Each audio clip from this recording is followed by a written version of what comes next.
All right, so hello, secret name Dusk's Last Light. And it's interesting because when I was shown the secret code name, I was given dusk, but it was more like a twilight, you know? And when I looked up the definition of twilight, it's the energy right before the sun breaks the surface of the day and right before it breaks the horizon at night, right? When it disappears completely. But it wasn't about the dawn. It was specifically dusk and the last like pinky purple hue in the sky before night truly sets in. And so Dusk's Last Light is the secret code name. We're going to get right into your message. So we're going over the energy you're in pre-eclipse and the energy that you'll be in post-eclipse. And the Kali Oracle as guidance is going to help you understand why so that you don't repeat it. Okay? So that your feminine, your divine feminine facet of the self, when it makes the call to override your masculine that has potentially been in misalignment, that you don't put yourself back into a place of misalignment, right? That you can manifest from a better place moving forward. So Spirit, where are we post or pre-eclipse, right? Pre-eclipse for Dusk's Last Light. What's going on before the eclipse? What is the energy? What does it look like? What insight, please? We've got the Knight of Cups.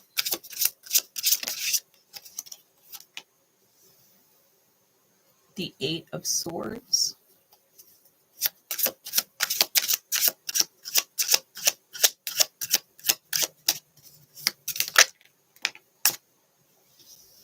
The Five of Cups. The King of Wands.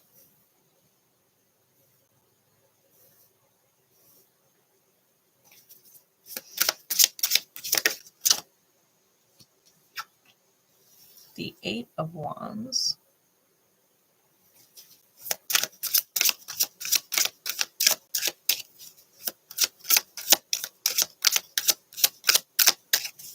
And too many. That is way too many. That's a chunk. What else? Oh, one of them did not flip over and ended up upright. The Four of Swords. All right. Bottom of the deck is the Eight of Pentacles. Top of the deck is the World card.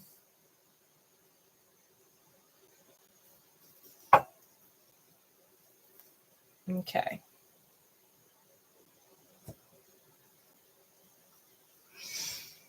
Dusk's Last Light. Where you're at pre-eclipse. The world is the completion of a cycle, so that's good because you've reached the end of the line. I think you know that there's more work ahead of you with the Eight of Pentacles on the bottom. You know, he's got 5 done and 3 more left to go. But I think that you've reached a certain completion or a certain union. You know, we have the masculine and feminine here in embrace in the center of the World card.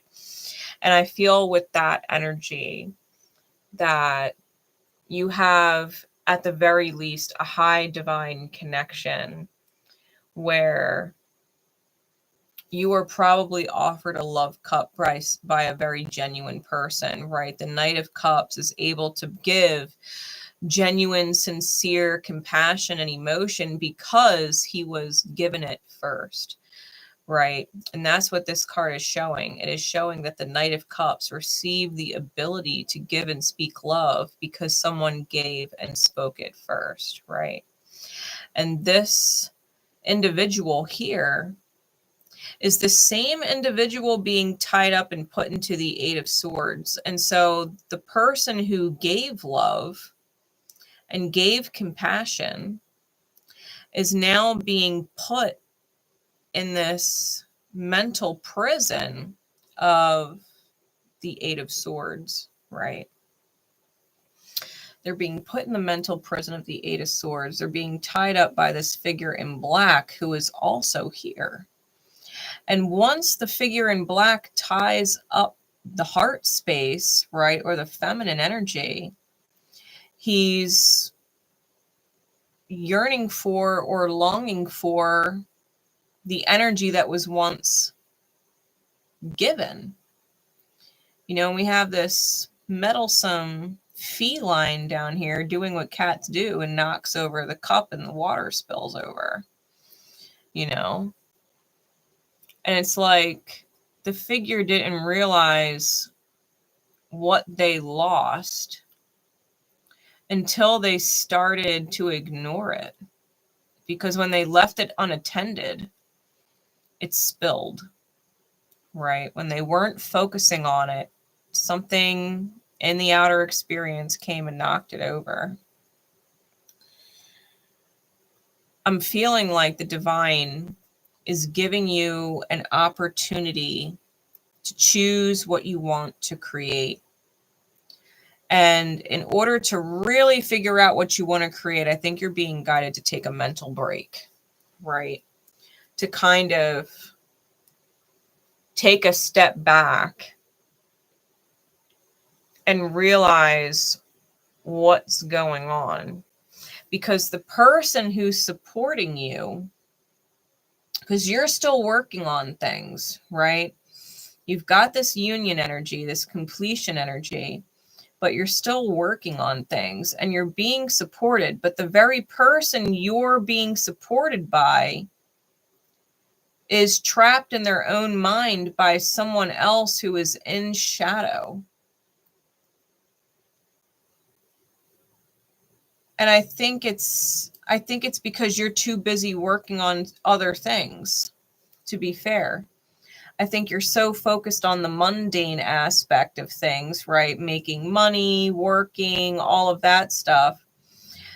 The pentacles, right? The coins. I think you're so focused on the coins and the money energy that you don't realize how someone else who is showing you love and compassion, right, that you're able to give it back because they give it. I think you're so distracted by everything that you're doing in your mundane life that you don't even realize how mentally trapped the person that loves you has become, especially if it's their own shadow or their own demons putting them in that position. Or if someone else is in their ear because that person in their ear is coming from a place of lack or a place of, I'm getting like this dissociative quality, like disassociativeness.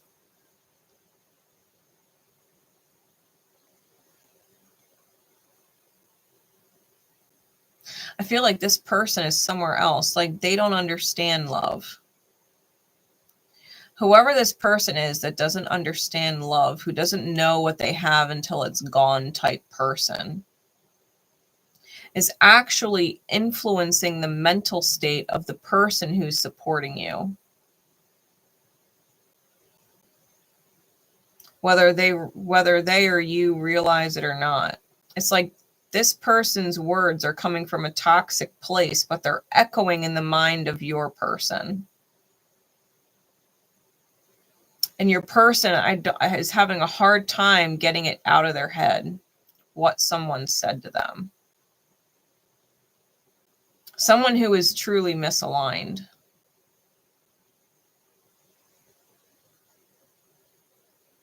It's almost like this person said to that person, well, they're off being busy, right? They're off doing Knight of Cups things, right? Eight of Pentacles things.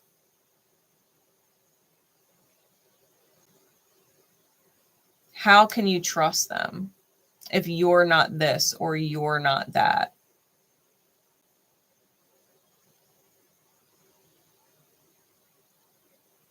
it's planting seeds of doubt in this person.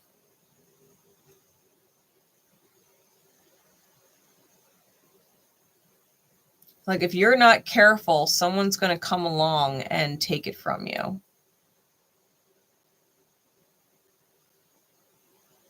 But that's because this person's in shadow and they're ignorant. They don't know a good thing when they've got it, and they let it go.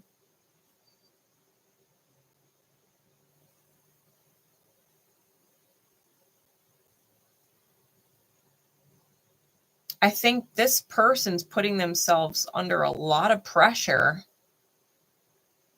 a lot of mental pressure to be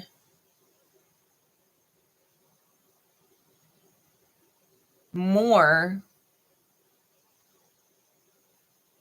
than what is natural for them. Because what's natural for them to be for you, it's like they're being told it's not enough. And it's playing on their mind.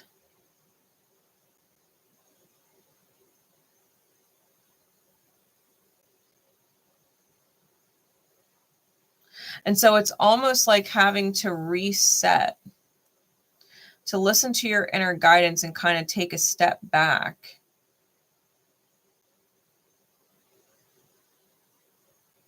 And kind of spend some quality time transforming your own mind about what's important and how to balance it out. Because if we're talking about dusk's last light, we're going into the dark night then.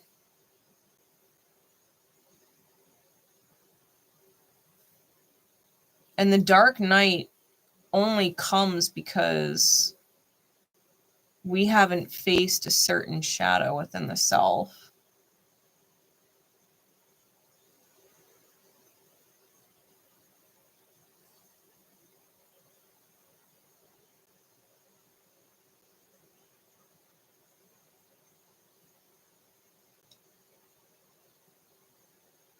And if this person on some level is being taunted psychically by someone else about not being good enough, and they're taking it into their dynamic ship with you, it's because a part of you feels like everything that you're doing is not good enough. And you're mirroring each other in some way.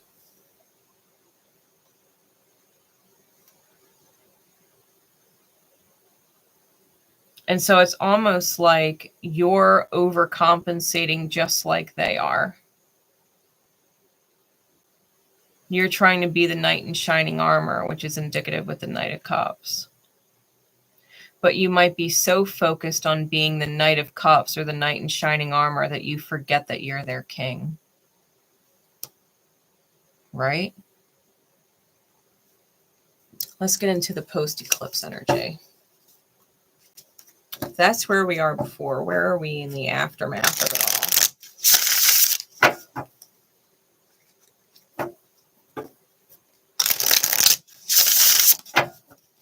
Where are we in the aftermath of it all?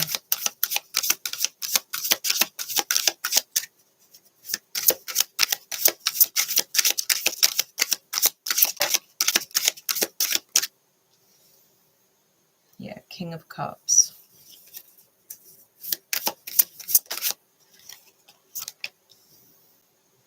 Page of Swords.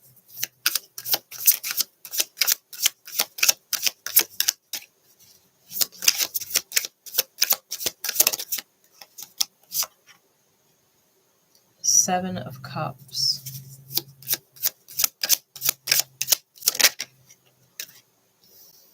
The Chariot.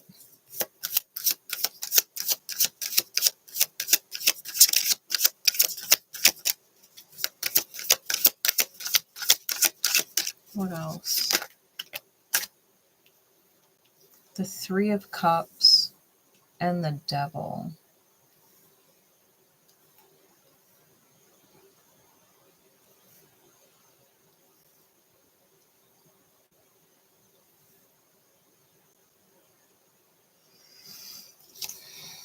Bottom of the deck is the Eight of Cups.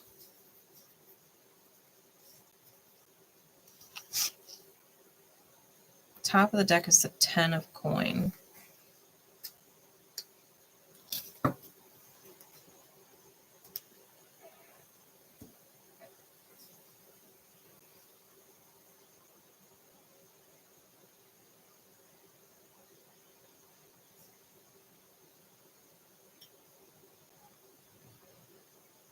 All right, so if you're focusing on money, money is what you've got.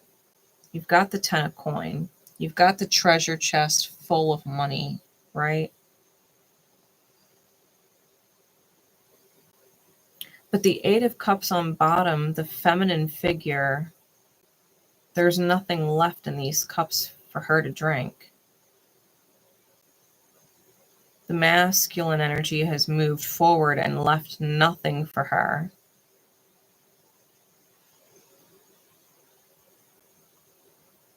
It's like he's taken all the emotion from the cups. And there's nothing left for anybody else.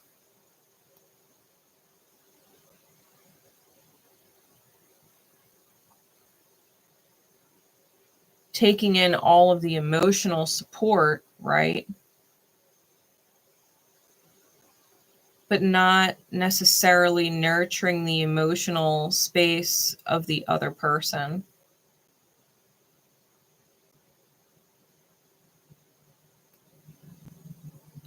I think you're pouring a lot of your emotional energy into the world with the King of Cups.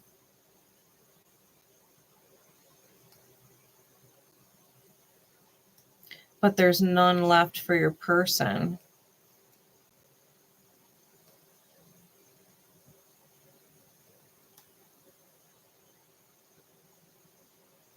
I think your person may communicate to you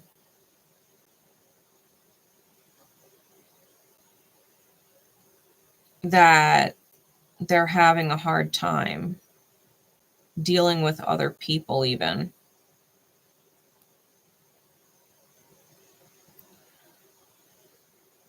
Or that they're expressing some kind of insecurity with their words or their actions.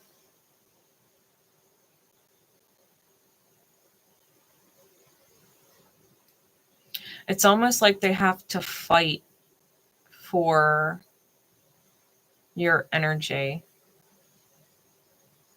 Like you give a lot into the things that you're working on and to other people.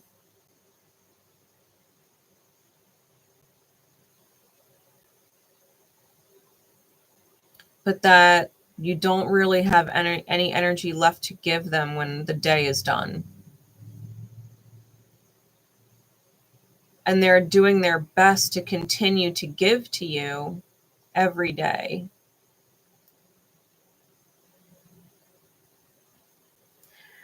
See, the Seven of Cups, you went for the money cup, but you didn't realize that reaching over to grab the money cup, the snake got out and wrapped itself around you.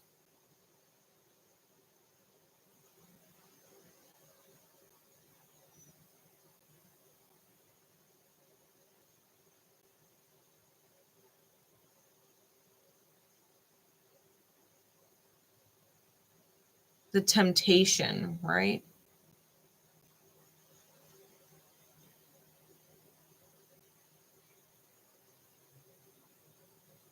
And so the divine is moving forward with the choice you made or are making to continue to pour out into things that are not necessarily pouring into you like this person. Right? He's holding the money and the jewels to his chest and he's got the snake wrapped around his waist, but he's like focused on the jewels. And so the divine with the chariot is like, okay, you've chosen. And the divine starts moving forward with the choice that you've made. And we end up in these third-party energies, the devil energy.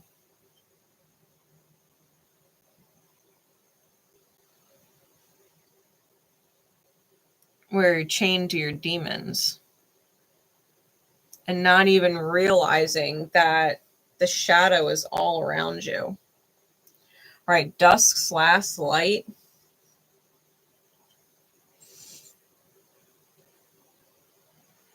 If you're getting this message and you resonated to this message, I'm going to tell you right now, the tarot doesn't necessarily tell you things that are beyond your control.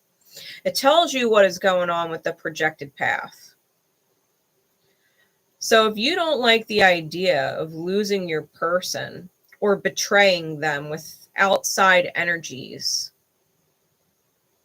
getting chained to your shadows and going through what is essentially a torturous dark night, then you don't have to. But the way it's going right now, if you don't refocus your love and attention into the people who are giving it to you, you're going to end up sabotaging yourself. And this person's fears of not being good enough are going to be validated. But not because they're not good enough, but because you didn't feel you were good enough from the beginning. And this person was mirroring it. Like, you've reached a completion and still felt like you had more to do. You were overcompensating. And so your person is overcompensating.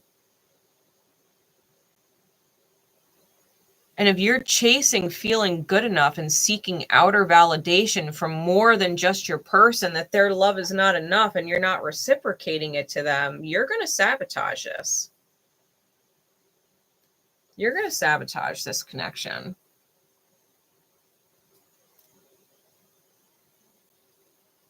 You're dealing with a worthiness wound, a good enough wound.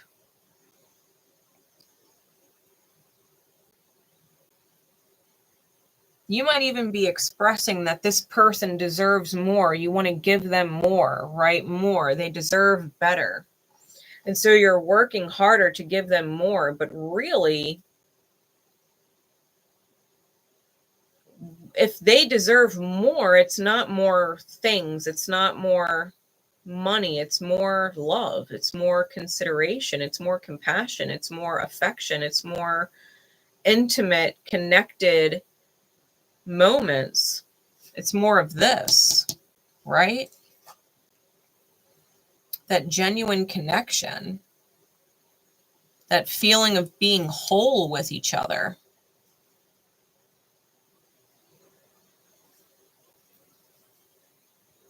You can't trade emotional intimacy for stuff.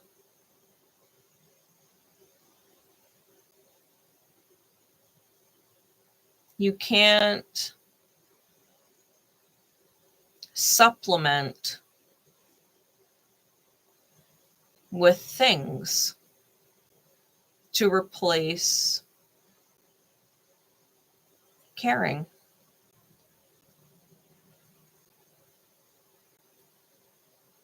You know, I had just posted a meme on my Facebook page, and it was about never underestimating the power of making her pancakes on Sunday morning. You know, it's those little things, right, that show that we care, that end up being such big things. It's not about buying all the stuff in the kitchen. It's about using it. It's about using it.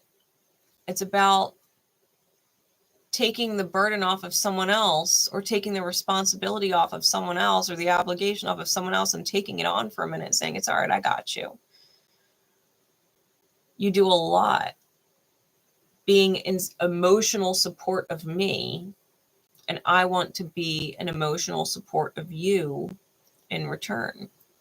You always let me know how much you love me and appreciate me. Let me express how much I love and appreciate you too. And it's more than just words, it's actions, right? Because words are nothing if the actions don't follow suit. People can tell you they love you every day and also beat the shit out of you every day. You know what I mean? Words are empty without actions to follow suit. I think this person that you have in your life really needs you to take the time to show them how much you love and consider them the way that they do for you. Because if you're pouring your love energy, your consideration into everything else that's making you money and not having anything left to give your person at the end of the day, I think you're going to end up sabotaging it in one which way or the other. Outside energy is going to get involved and ruin it. And it's because this person planted the seed. And to be fair, that shadow showed up and planted that seed inside your person's head of not being good enough, because that's your shadow. That's your shadow. That might not even be another person outside of you. That might be your shadow. Making your person feel like all that they do is not good enough because you don't feel that all you're doing is enough, because you're chasing wealth. And if you're chasing wealth, you'll get wealth, but you'll lose your person. And I think that's the reality check that you might need right now. What's the guidance, please? What's the why?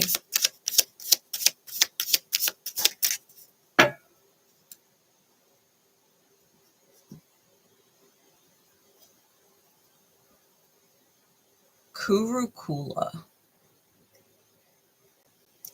Card number 34.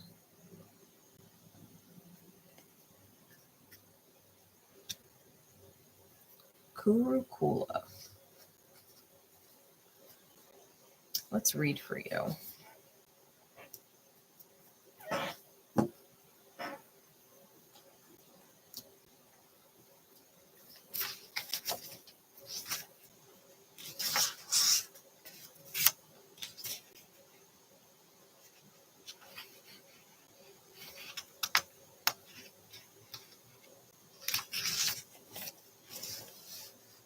𝗗𝗘𝗥𝗦𝗗𝗗.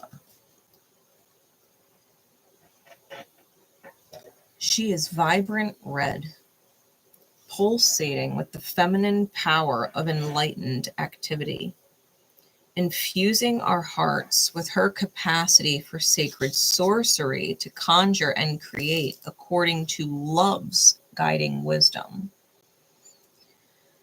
to receive the divine inheritance of blessings and support for sacred fulfillment. Certain karmic conditions that resonate at a lower frequency need to be cleared away. The lesson is to release to receive. 𝗗𝗘𝗥𝗦𝗗𝗗 symbolizes a time of rapid movement on your life path and freedom to attract what you need and want. However, you must be willing to let go of negativity and that which does not belong in your world. 𝗗𝗘𝗥𝗦𝗗𝗗 is a shamanic folk goddess who was adopted into the spiritual traditions of Hinduism and Buddhism. 𝗗𝗘𝗥𝗦𝗗𝗗 is one of the 𝗗𝗘𝗕𝗏𝗔𝑛𝑖tyas, the medicine goddesses of the waning moon cycle, a powerful sorceress, enchantress, and conqueror of enemies.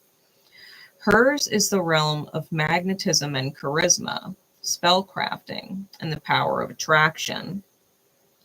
She has one face, 3 eyes, and 4 arms with skin that is deep red. In Tibetan Buddhist medicine, Red is associated with the power to attract and the power to subjugate negative energies. Her hooked sword represents her semi-wrathful nature. She can magnetize or repel as needs be, overcoming negativity in all dimensions and from every direction. 𝗗𝗘𝗕𝗄 is revered as a beguiling yet potentially ferocious emanation of the otherwise serene goddess Red Tara. With her short fangs exposed and an expression somewhere between friendly and fierce, and her 3 eyes, she sees all and frightens away that which causes trouble, while attracting that which enhances joy, bliss, and sacred passion. One of the powers of 𝗗𝗘𝗕𝗄 bestows is the ability to remain open to life without fear. Sometimes, due to past experiences of pain, we close ourselves off from life in an effort to avoid further harm. In doing so, we may unwittingly close ourselves off from the gifts meant for us. While seeking solitude and sanctuary as a time to heal is a wise practice, we need to take care that we remain open to life. We need to balance a heightened need for personal space, essential for particularly sensitive souls, with healthy and nourishing connections. Otherwise, we could experience depression and profound fatigue through essentially cutting ourselves off from the revitalizing nature of life itself. 𝗗𝗘𝗕𝗄's ability to simultaneously attract the beneficial and repel the negative is an extraordinary blessing. Her spiritual talents allow us to pursue our paths with eagerness, openness, and enthusiasm, whilst trusting that any exploitative, sabotaging, or otherwise unworthy energies will not be able to cause harm. If you have felt an inner conflict around being open, and have also felt the need to protect yourself, perhaps due to being sensitive in your own psychic energies, the oracle brings peace. In connection to 𝗗𝗘𝗕𝗄, we can be powerfully defended without being defensive, and incredibly open without being vulnerable to negative influences. For the sensitives and empaths among us who struggle with picking up unwanted energies from others, she is a glorious savioress. She empowers openness combined with effective boundaries, which brings more peace and relaxation to the heart, which in turn enhances our capacity to attract what we wish into our lives. Her presence supports us to gain clarity on where our energies need to go and clear away the distractions or ineffective methods and strategies. When she appears in a reading, be ready to move swiftly on the opportunities that arise and feel faithfully aligned with your heart. Her presence also signifies that if something isn't resonating, then do not hold on to it out of fear. Let it go. Trust that the divine knows how to resolve any complicating factors. Despite her status as a goddess of magnetic attraction, 𝗗𝗘𝗄𝗄 doesn't resonate with cluttered energy. Her fierce side repels it. This allows us to align our energies with what is truly serving the soul and to have the courage to release everything else. If it hasn't already been cleared through circumstances beyond our control, which tends to be evidence of her protected divine handiwork, release and you shall receive.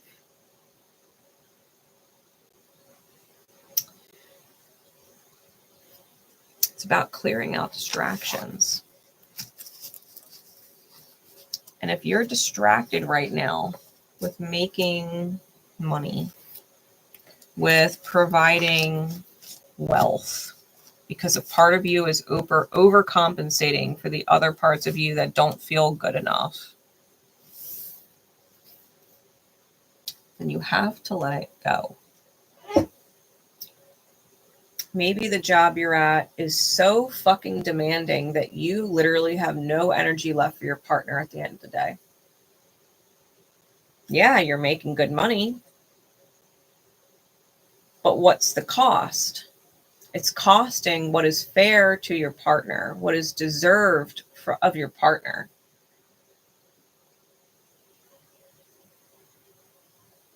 Maybe you don't need a job who pushes you so hard. Maybe you don't need to impress the people there so bad that your partner is suffering for it, right?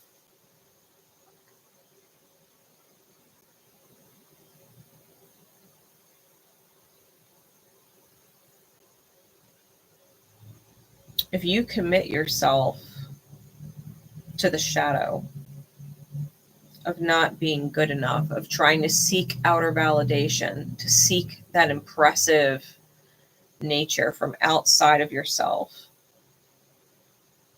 and you forget the people who are filling up your cup so that you could do it every day, and you're not filling them up in return, and trying to supplement your presence and your love with things, it's not going to be good enough for your partner. And you will sabotage the relationship. So if this reading is reaching you in divine time when it's meant to reach you, it's because someone up there loves you. Some part of yourself is light and knows it. Or you wouldn't have been here to receive this reading. There's a reason why you're receiving it.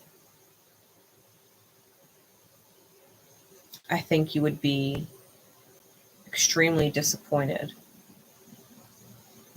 if you spent all of this time and energy in a material pursuit only to lose the soul's gift of love from someone else because you didn't give it back. Not in the way that they deserved.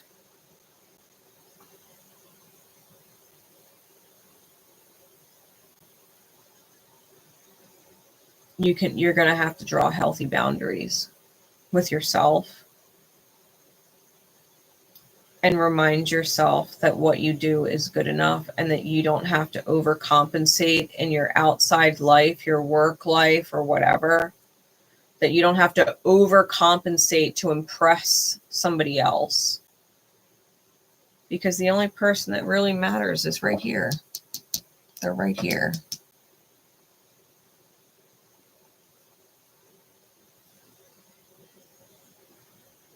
Don't let your shadows ruin that.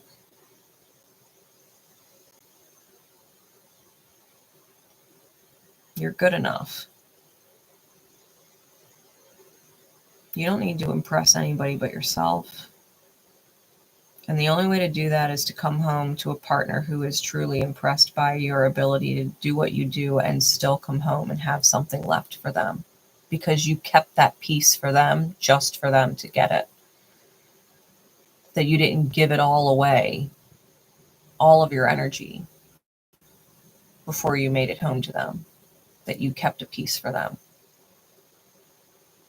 That's important. That's impressive. That's impressive. To know where to draw those healthy lines outside of your everyday important stuff at home. And say, I need some energy left for what's most important to me. It's the person filling me up and loving me and reminding me that I'm lovable and I'm enough. That person. Don't ever feel like the person who is filling you up is not worth impressing. Because you don't have to impress them. They love you anyway. No, you have to keep their love worth coming in. You do have to impress them every day.